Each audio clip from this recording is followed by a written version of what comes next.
After unboxing that last Famiclone system, I decided to try unboxing another one. This one, as you can see, is a cartridge of Super Mario Bros. 3 just on the front.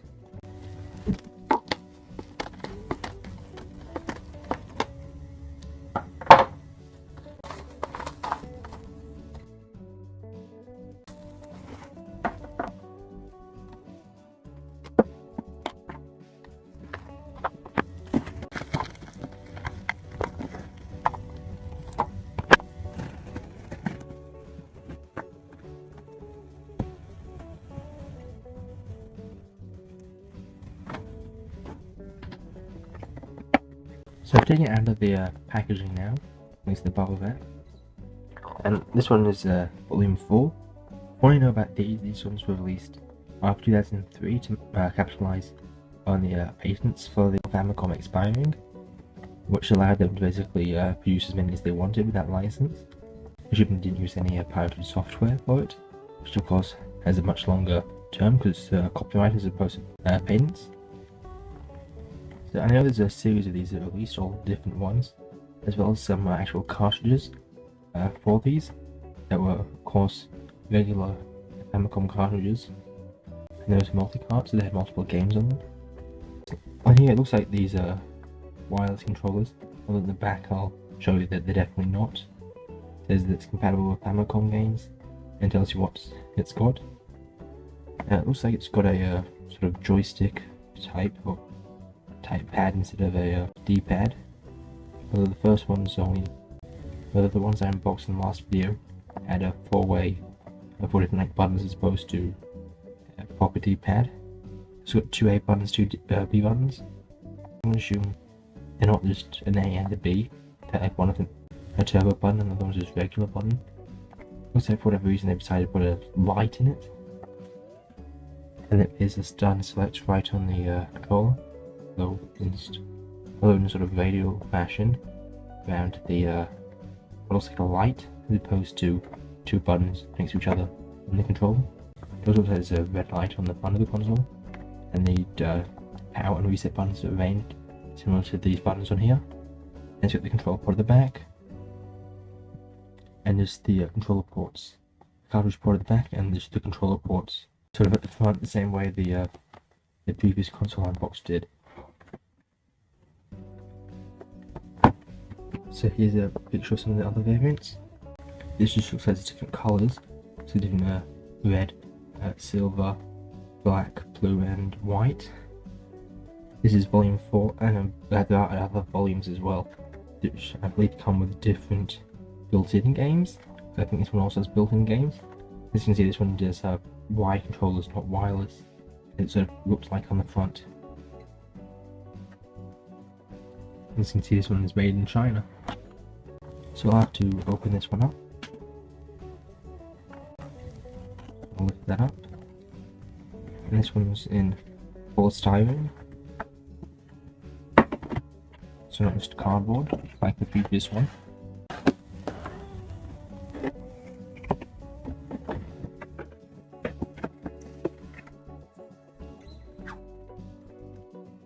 And here's our console and our controller, at least one of the controllers. I'll push this out a bit more.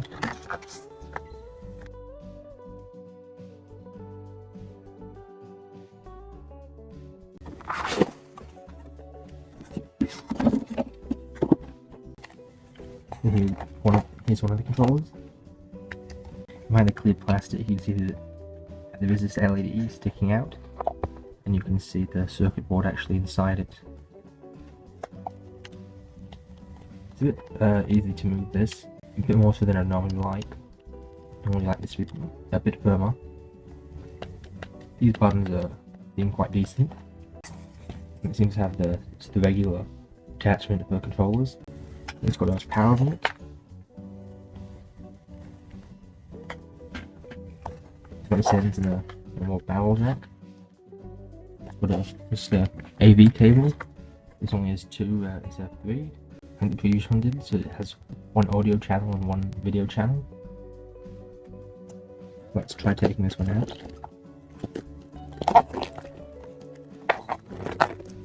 It's very tight in there.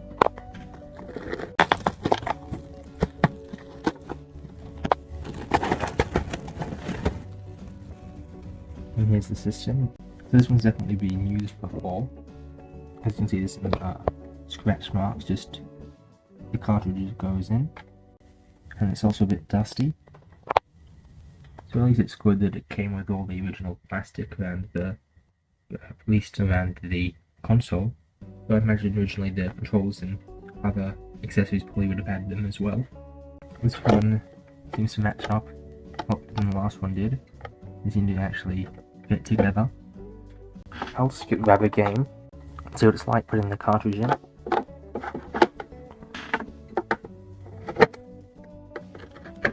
Okay, it's a bit more difficult to actually align it with the slot, but it seems to have a similar amount of force required to actually put the game in. This one is much easier to remove one-handed, so it's not as tight. These buttons seem fine. The power button seems to be 2 stages, so it goes down, which machine is on, and then up, which is off. I'm also a bit curious why they decided to put LEDs on it, both the console and the controllers, just so you can see that it's turned on. On the back, it's got the volume 4 again. It looks like it just uses regular Phillips head screws, no special screws, and it's not like it's under a sort of feature of the console. They're separate, so I should be able to maybe take this apart and look around in it, maybe in a future video.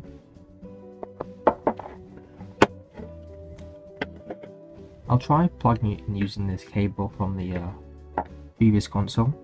So that does fit. It came in as well. Probably won't be enough power, because it's only probably 5 volts as opposed to 9 volts, which the adapter said. So with a bit more fiddling around, I was able to get the system to work just using the USB cable from the system. And I plugged the this is one of the controls in. If we look, currently there's no light. If I press the power, the light comes on there. And the same for the light in the controller as well. Let's turn it off again. Looking at the controller, some things I did also notice was they also got trigger buttons for A and B.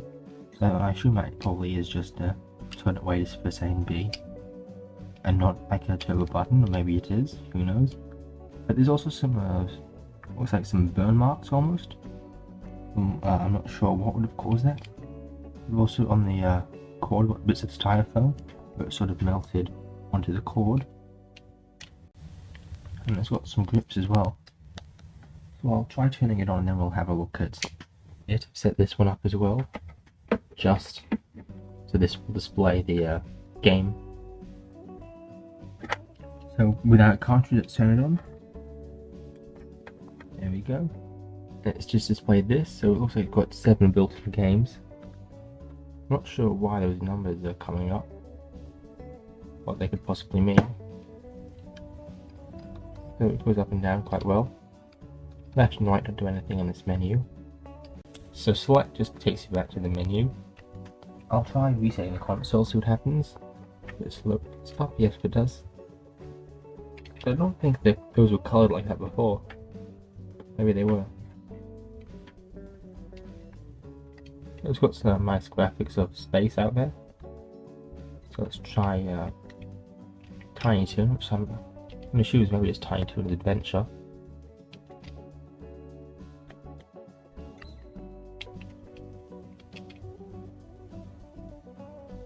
So I'm not sure what's going on because it's definitely weird graphics, because it's got plus, minus, divide, all that sort of stuff. Other than the weird graphics, it seems to be working fine. A jumps, and it also jumps. Looks like we've got an attack. So that one's definitely firing. So it might be a turbo. I'll try just pressing it once. And it's much slower. So I think this is a turbo. So B and A. Also, we can climb trees. So these buttons seem to just be regular buttons on the triggers. And it doesn't seem that they can actually hurt us. So I'll try resetting the console. And we can try one of the other games. So let's try Bicycle Race. I'm not just going to be Excite Bike. Got some interesting title screen. It's definitely an Excite Bike, but I wouldn't be surprised if it wasn't a different game as cloned. Graphics look quite good for a racing game. Ooh, we've got some more weird graphics going on now. I'm assuming that's not intentional. The graphics just fall apart as soon as you fail the game. Oh, the cars have gone away now, and those letters on this menu. Let's try Dragon.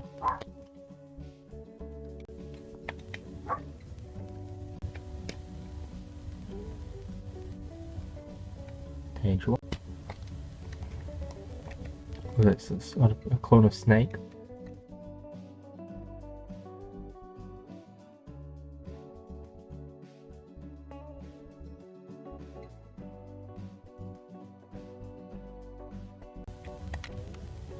So I think what's next is for us to try with an actual cartridge in it.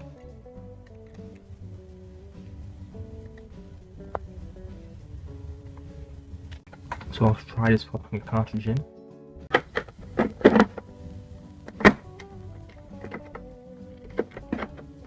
Ooh, that was a bit hard to get in. Looks at the graphics issue. I think it's probably because interest on the circuit board when you had to insert it, so that probably messed something up. Let's try resetting it. It seems to load quite well, just like it did originally. Let's turn it off. Now that we turn on, now when we turn on, it turns back on with the cartridge loaded.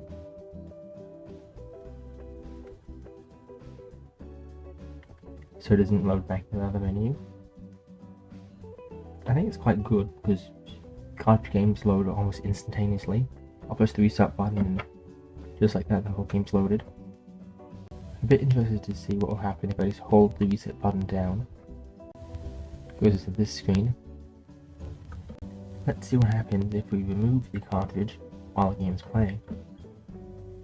Okay, that wasn't even me moving the cartridge, but I guess that's one thing that can happen.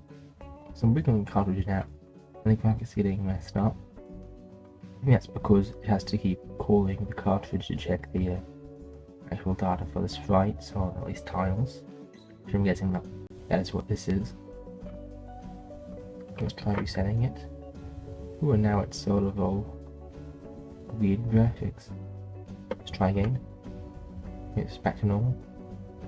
Now let's move the cartridge. That's what happened. Let's try. Okay, so the graphics all messed up.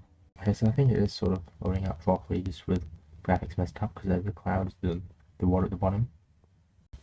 There we go, but it's gotten stuck with the clouds. And it's back to normal. When I sort of move the consoles, the graphics already started to mess up. When I push the console, just here, or at least try to bend it in a way, the game resets, so I'm going to assume I'm somehow hitting the button because the reset button is on that side. And if I do it on the other side, see why. I've had it in the past, when I've moved it, it turns the system off as if I hit the power button. So it might also just be in a way hitting the power button at least somehow completing that connection. As soon as we get into the game,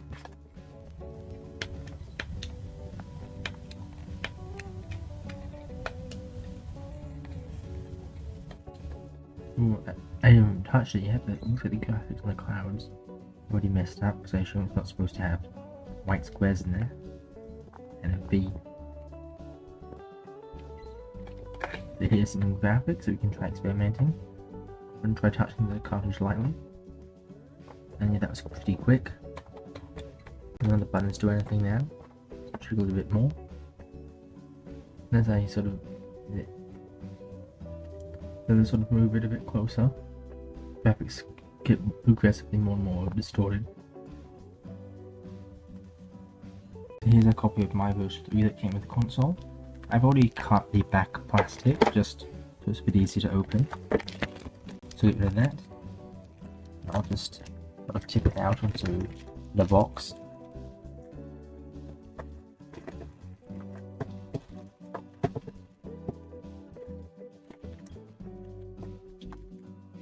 So it's a pretty good condition on the front at least. If we look at the back, we can see someone's at some point written something on the back. Plug this into the system. And we can try it out with this cartridge as well. I'm just going to focus on the screen and see what happens. And nothing really. Let's try restarting it. No. Off and on. Looks like, depending what software is inserted, the colours when you press down the restart button do change. Maybe it's just random. Because it seems to be green and blue now. I think it was red before. Shut. Got a few lines in there. Move it. Oh, it's moved the cartridge slightly and it went back to what it should be for opening Super Mario Bros. There we go. As you can see, I'm sort of holding the cartridge here.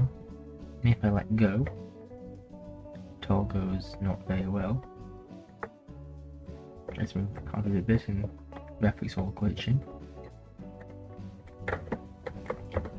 So I'll try resetting it.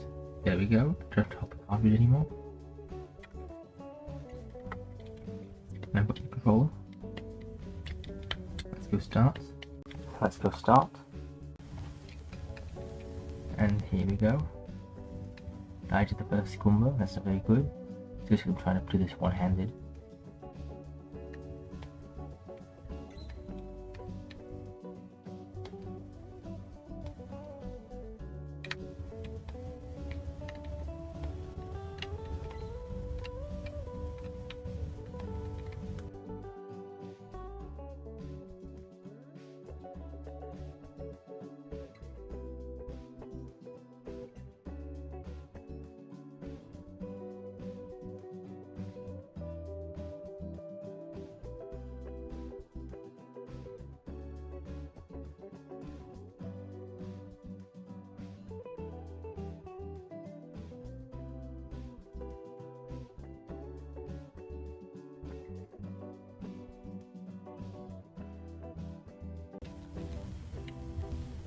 I think that's it for this video. I'll try just moving the cartridge and relax the weird graphics a bit now. Messed up graphics. So if you enjoyed this video, go to like the video, comment down below any thoughts or ideas for future videos, and subscribe so you don't miss any future videos like this.